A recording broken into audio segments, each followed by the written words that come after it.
Hello everyone, I'm Justin, and for today's video, we're talking about the new anime season Winter 2022. I'll be talking about which animes I'm going to watch and which ones I'm hyped for. So without further ado, let's start with the video. First, we have the new season of Demon Slayer.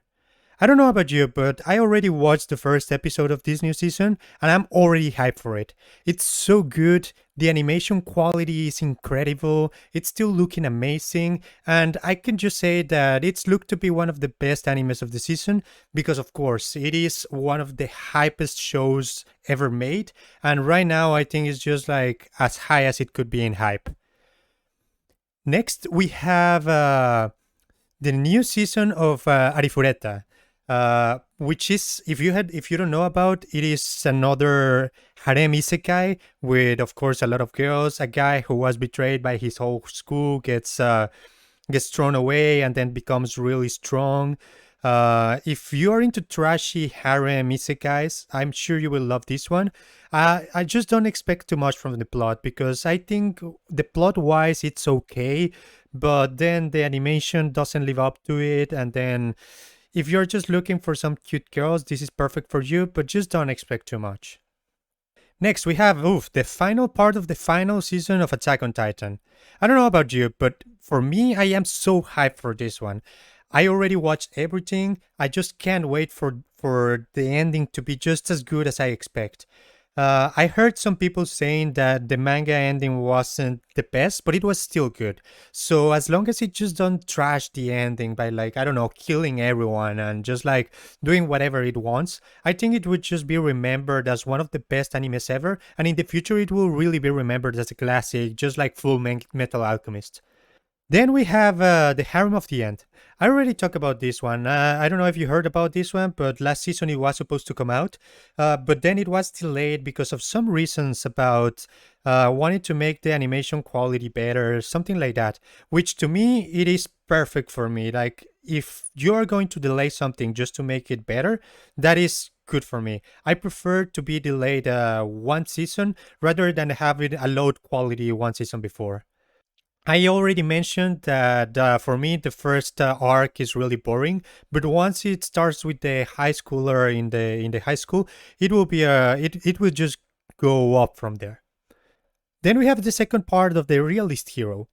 I don't know about you, but for me, I really enjoyed this one. I think it is a really interesting plot wise because it doesn't focus on the reincarnated power fantasy, but mostly on how a guy takes care of a kingdom by tariffs, economic relief, making changes to how they crop stuff. So if you're into more of like kingdom building, I think this is for you. I really enjoyed the first part, so I just expect the second part to be as good as the first one. Then, from the leftovers of last season, I want to talk about this one, Ranking of Kings. I don't know if you have watched this one, but a lot of people have just passed it over because it looks like a kid's show. It kind of like feels like a kid's show, kind of like this Ghibli feeling. But once you start watching it, plot is amazing. The characters all have like this three-dimensional quality that you don't know what they are going to do. There's always something unexpected that just like keeps you engaged to it. So if you haven't watched it, I really recommend you. The first part is looking amazing, and personally, I think this is the anime of the year. Then we have a JoJo's Bizarre Adventure, the sixth part, Stone Ocean. I already watched the 12 episodes. I think it is amazing. The quality of the animation is still on top. Everything is looking so great, so stylish. And I don't know. I don't know about you, but for me, it is incredible. I really enjoyed it. And from part one to part six, it's just being a banger. And for me, I personally just can't wait to see Flaccid Pancake. Then we have another. It looks to be another spin-off of the regular at Magic High School. From the looks of it, it looks like it's going to be taking care of the like kind of like a prequel, talking about the relationship on how the brother and sister got really close to each other and become like kind of lovers. So I already have watched everything of this. I really enjoy this type of show. If you're looking for more of a kind of like cool, calm, collected main protagonist, I think this is for you. I know it's not for everybody because some people think, oh, it's just like, oh, the cool guy that is like never fails. He's always making everything right. But I really enjoy this type of show. So if you are like me, I think you will enjoy this one.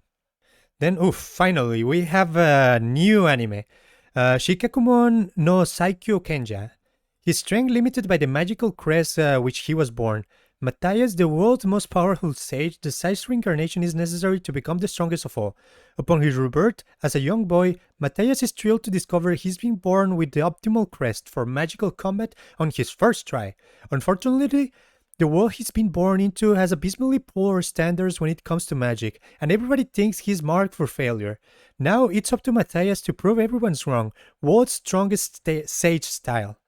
I don't know, but to me this feels kind of like Kenja no Majo. And if you haven't watched that one, it's a really boring show about just an OP guy just doing OP stuff. This looks to be the same, but I don't know. It kind of gives me more of a comedy feeling. But I really don't expect too much of it because it just basically looks like a rehash Kenja no Majo. Then we had Tensai Oji no Akaji Koka Seisei Sujutsu. It is an easy being a genius. Prince Wayne is ready to commit treason, and who can blame him? Faced with the impossible task of ruling his pathetic little kingdom, the poor guy just can't catch a break. But with a brilliant idea of auctioning off his country, this lazy prince should be able to retire once and for all. Or that was his plan, until these treason schemes lead to a disastrous consequence, namely accidental victories and the favor of his people. It looks kind of like the realist hero, kind of like a world, like kingdom building, something like that. But it looks to be more of like a comedy side. So I don't know about you guys, but I really enjoyed comedies. And when you bring something like a kingdom building to it, I feel it's going to be interesting. It's something different that we hadn't had. I don't think I remember anything like with this type of tax before. So I think I will really be enjoying this one. Then we have Sonopiske doll wa koi wo suru. Traumatized by a childhood incident with a friend who took exception to his love of traditional dolls, doll artisan Hofu Wakana Gojo passes his days as a loner, finding solace in the home economic room at his high school to Wakana. People like beautiful Marin Kitatayua, a trendy girl who, always surrounded by a throng of friends, is practically an alien from another world.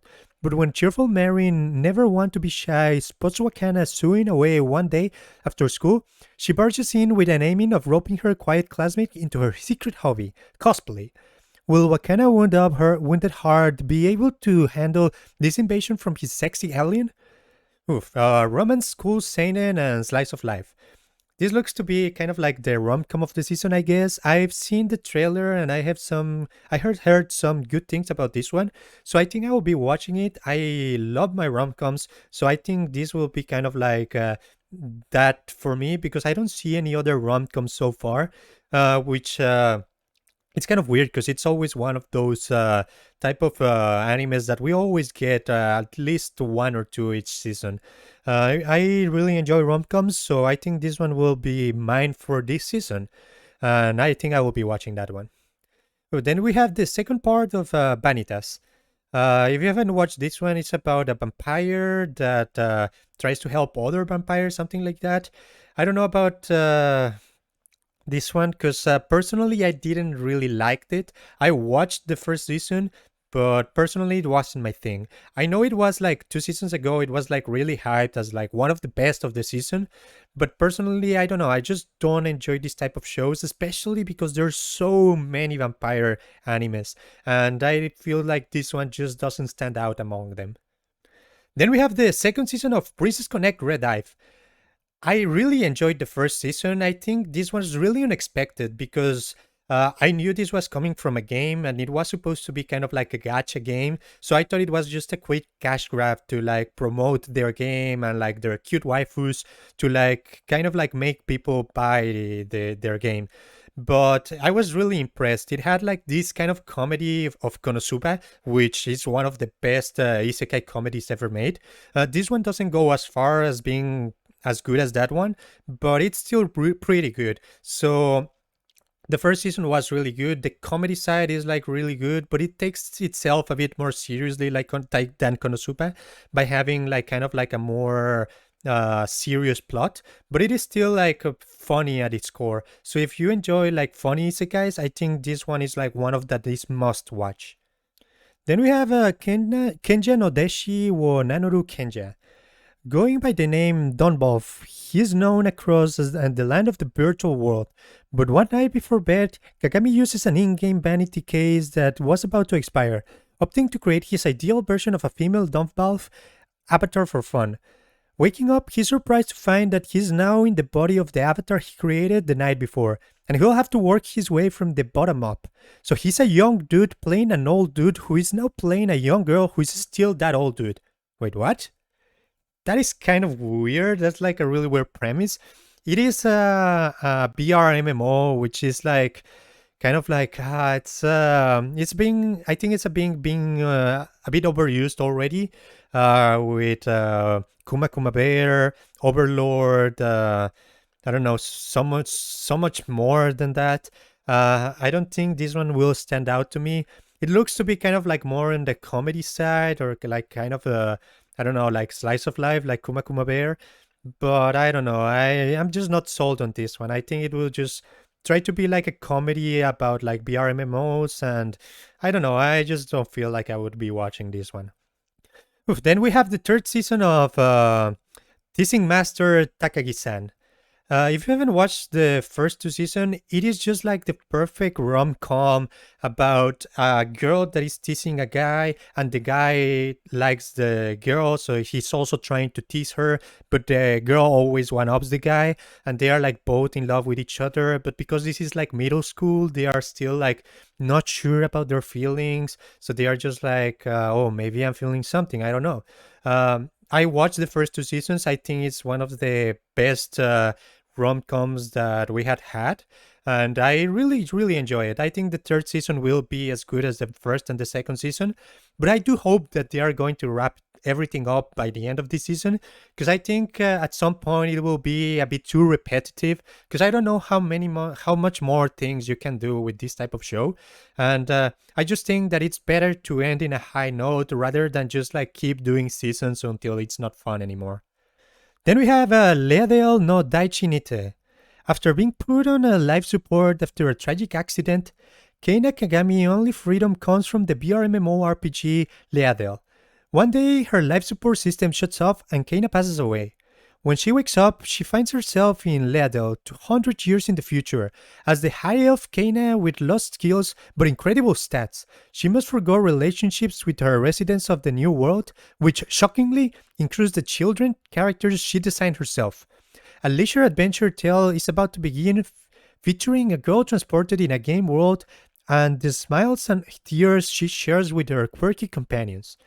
Okay, this looks kind of to be like slice of life, more like on the drama, comedy side about BRMMO. Uh, Again, not a fan of BRMMOs, but this looks to be a bit more different than the one about Kenja. So I think I'll be watching this one. This looks a bit more interesting. The plot looks to be more on the drama side, which is something that I sometimes enjoy. And I think as long as it doesn't go too deep on the drama, that and it keeps like kind of a bit lighthearted at the moment, I think this will be kind of like interesting. I think it kind of reminds me of the anime that we have right now about the guy who creates a pharmacy, and he used to be like in the hero party. But we'll see where it goes. Then we have Fantasy Bishoujo Juniko Oji-Santo. A Dulon man and his handsome best friend were summoned to another world by a naked goddess. However, because of the goddess' mischief, he was turned into a peerless, beautiful girl. To get back in his body, he has to go on a journey with his best friend to defeat the Demon King. An old man that became a beautiful girl. A handsome old man. Let the madness filled with another world journey from Romcom begins. Oof, I mean, I personally don't enjoy gender benders. I It's just not my thing. I know some people really like it. I just hope we don't get kind of like, oof, the guy is hitting on the old dude that becomes a beautiful girl, because oof, that's not my thing. I That's why I don't enjoy bender. I prefer Yuri, but I guess some people will really enjoy this one. As long as it doesn't go too deep into that kind of stuff, I think I will enjoy it because it looks to be like pure comedy just for fun. And I think I really do enjoy the comedies, and I think this will be my comedy of the season. So long as it doesn't focus on the relationship between the guy and his best friend who becomes a girl. Then we have Kaihatsu Bu no Kuroitsu-san. The manga centers on the Kuroitsu, an assistant researcher in the Superhuman Development Department of Agastia, a villainous secret organization that battles with heroes who try to save the world. Kuroitsu lives a busy life in Agastia, caught between the absurd requests of her bosses, making presentations, implementing new features into superhumans, and getting results within the allotted time, budget, and specs requests, all without vacation. Okay, this also looks to be a comedy. I think kind of gives me the vibes of Combatants Will Be Dispatched, which is a praise because I really enjoyed that show. And as long as it keeps itself kind of like grounded on the comedy fantasy, I think I will really be enjoying this one. I just hope it doesn't go too deep on the story, because I don't think the story wise this looks to be too strong. But I just hope, I don't know, to get some laughs of it and maybe some fan service, because it looks to be mainly just one guy with a lot of girls. So I don't know, I just enjoy fan service. Okay, and lastly, Akebi-chan no Sailor Fuku. Akebi Kimichi lives out in the countryside with her family. She won an entrance to the prestigious Robai Academy Middle School for girls, and now she wants only two things: to wear the school sailor uniform and to make 100 friends. Okay, I don't know. This is a cool slice of life. I enjoy slice of life like Yuru Yuri or Yuru Camp. This looks kind of like to be this type of show. Kind of like recently we had one about Super Cov that I really enjoyed. I think this gives me kind of like a bit of feeling of that, kind of like just like cute girls doing cute stuff. And looking at the picture, it looks to be kind of like maybe a bit of Yuri, which I do love some Yuri, so I hope we can get a bit of that, which I think lately we haven't had any good Yuri show in the past few seasons. So if we get something of that, I think I will really enjoy that. And it's this made by Cloverworks, so I expect some good quality from that. Okay, and I think that will be all the animes that I'll be watching this season. What do you guys think of this season? I personally think it's a bit low on the amount of animes that we'll be getting. I already thought that the fall 2021 was a low amount of animes for a season, but this looks to be even less. So I don't know. I think this will be a slow season, but it doesn't mean that the quality wise it will be bad, because we have some strong contenders with Demon Slayer and the final season of Attack on Titan. So there will be still some really good animes, but I don't know. I will have to find some time to feel, well, there is not that many shows. Maybe watch some animes that I haven't watched yet. But anyways, if you guys think of an anime that I didn't mention that you think I should watch, let me know in the comments below. Until then, see you guys next time.